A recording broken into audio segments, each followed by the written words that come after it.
Assalamualaikum warahmatullahi wabarakatuh. Halo semuanya, aku Vira Marcella, mahasiswa Politeknik Negeri Jakarta dengan program studi D4 Keuangan dan Perbankan jurusan Akuntansi. Nah, di sini aku akan mereview sebuah buku yang berjudul Manajemen Bela Negara. Buku ini ditulis oleh AB Susanto, lalu rilis pada tahun 2020 dan diterbitkan oleh Kompas Penerbit Buku. Video ini dibuat untuk memenuhi tugas akhir semester mata kuliah Pendidikan Pancasila.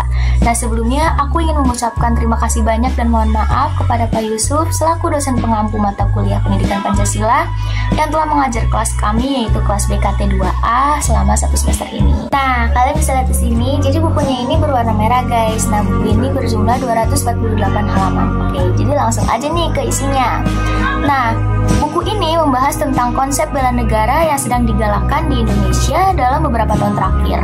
Program bela negara diinisiasi oleh Menteri Pertahanan Mizard Triajudu pada tahun 2012 dan dilanjutkan oleh Menteri Pertahanan berikutnya, yaitu Bapak Prabowo Subianto. Program ini melibatkan pelatihan di berbagai tempat termasuk sekolah-sekolah.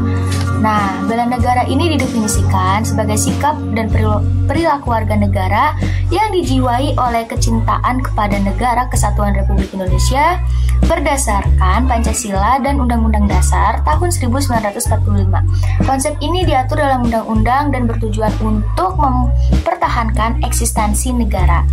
Nah, buku ini mengidentifikasi 9 elemen bela negara yang harus diperhatikan, yaitu ada kedaulatan, keamanan, ketahanan pangan, ketahanan energi, pendidikan, kebudayaan, kesehatan, ketenaga kerjaan, serta informasi dan komunikasi.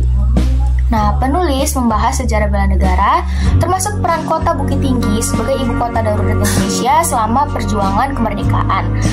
Lalu tanggal 19 Desember saat pembentukan pemerintahan darurat Republik Indonesia atau bisa disebut dengan PDRI di Bukit Tinggi ditetapkan sebagai Hari Bela Negara. Nah, buku ini juga membahas posisi Indonesia dalam peringkat kekuatan militer global.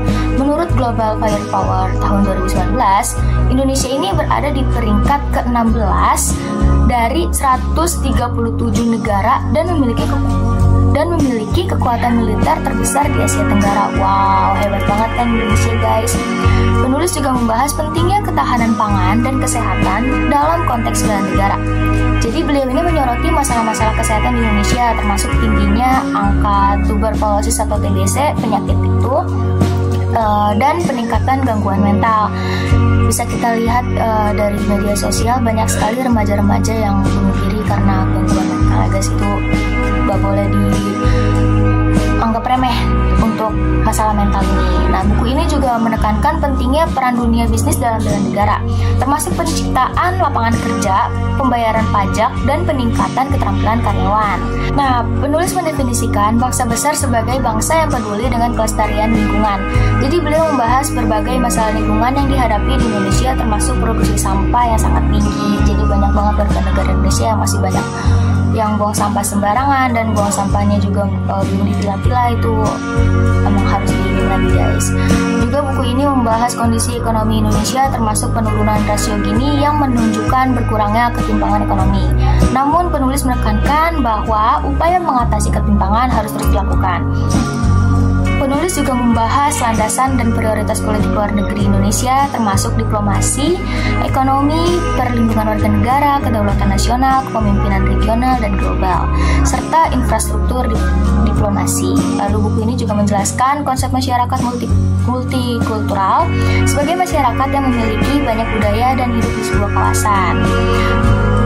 Penulis juga membahas pentingnya manajemen bencana dan mengusulkan integrasi manajemen bencana ke dalam manajemen bela negara. Buku ini menyajikan berbagai contoh orang-orang dari berbagai profesi yang melakukan aktivitas bela negara dalam kehidupan sehari-hari mereka. Penulis membahas peran diaspora Indonesia dalam bela negara, menjelaskan bahwa sekitar 8 juta orang Indonesia tinggal di lebih dari 120 negara. Dia menekankan potensi kontribusi mereka terhadap kemajuan Indonesia.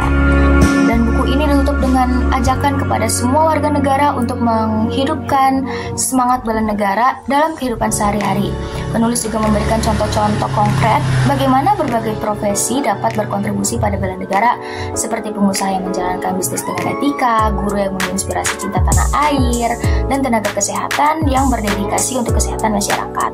Jadi secara keseluruhan, buku yang berjudul Manajemen Bela Negara ini, karya Abe Susanto, menyajikan pandangan komprehensif tentang konsep bela negara dalam konteks Indonesia modern. Buku ini menekankan bahwa bela negara bukan hanya tanggung jawab militer, tapi merupakan tanggung jawab setiap warga negara dalam berbagai aspek kehidupan.